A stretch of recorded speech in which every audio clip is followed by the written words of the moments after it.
Well, 111 has grown from the concept in 2010. We launched 4 pilots.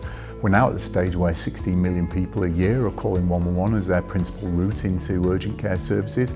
But the key component for all of this is our workforce. Clearly, without a trained and skilled workforce that we can retain and reward appropriately, we just do not have a good 111 service. A motivated workforce has been vital. One of the criticisms for 111 in the past is that we've recruited relatively junior staff, but now we've got a career path that's described for people that can come in as a call handler, but may have aspirations to progress onwards into even into clinical roles. I've progressed here from being a call advisor. I think it's massively important for the call advisors to progress and to sort of develop within their own role as well. A call advisor can be quite, sometimes you take a call, then you take the next call, you take the next call, and it's quite nice for the call advisors sometimes to have that time offline where they can come off the phone, where they can sort of develop new skills, like for an SCA, or they can coach somebody like a new starter or something like that. So it's good for them because it sort of mixes it up a bit for them as well.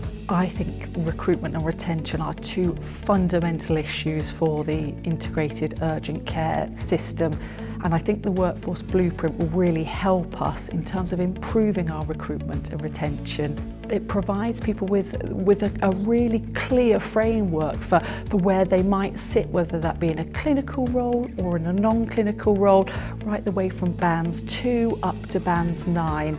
So I think it provides a real clear depiction of the employment opportunities available to people and gives them a vision for the future in terms of how they might develop their careers. To ensure that all of our workforce across the system has access to the right training and the right development at the right time, to ensure that we have an integrated multi-professional workforce capable of responding to the needs of an evolving, ageing patient population. For our programme in particular with urgent and emergency care, what we're looking at is pathways, so truly defined development pathways with staged entry and exit points that recognise the need to progress the career of a clinician, but at the same time respond to workforce need.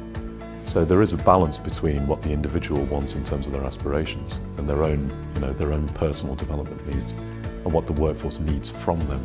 Things change quickly in this role, so be it if you start off as a call taker, if you're doing well in that role, I think we as an organisation are very keen for you to then pass on those skills and to perhaps have someone sat with you and perhaps do a bit of coaching with them. If you're displaying the right attitudes and you're performing well, there's a kind of a responsibility on the individual who's looking to get involved in that to kind of put themselves forward to do it. I think there's always room to develop within that role. The workforce are just like members of the public. They've got holistic needs, and you have to think about their career development, their professional education, feedback and development, but also their mental health and well-being.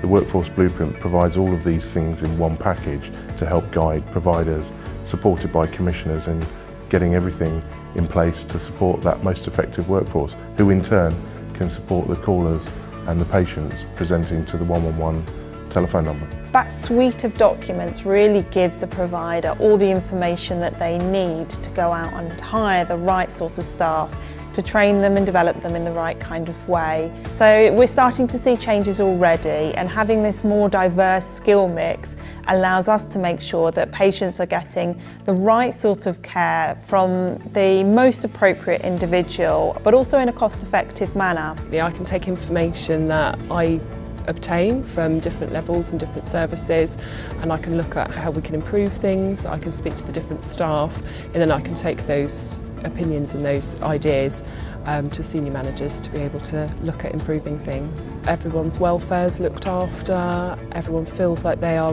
recognised for the different skills that they perform every day. Helps to ensure that they feel safe at work, they feel safe providing the care to the patients, and that everyone's happy at what they do. We looked at the blueprint and we look at how that fits with our strategic vision for integrated urgent care across the region, and use it as a framework for non-clinical and clinical development. We've got to absolutely utilise our workforce and their skills across the system and break down some of these organisational and clinical barriers around how we work. Cradle to grave, I know that's a mantra of the NHS, but that's what the IUC clinical assessment service has to be available to respond to people from all walks of life, all ages, all backgrounds.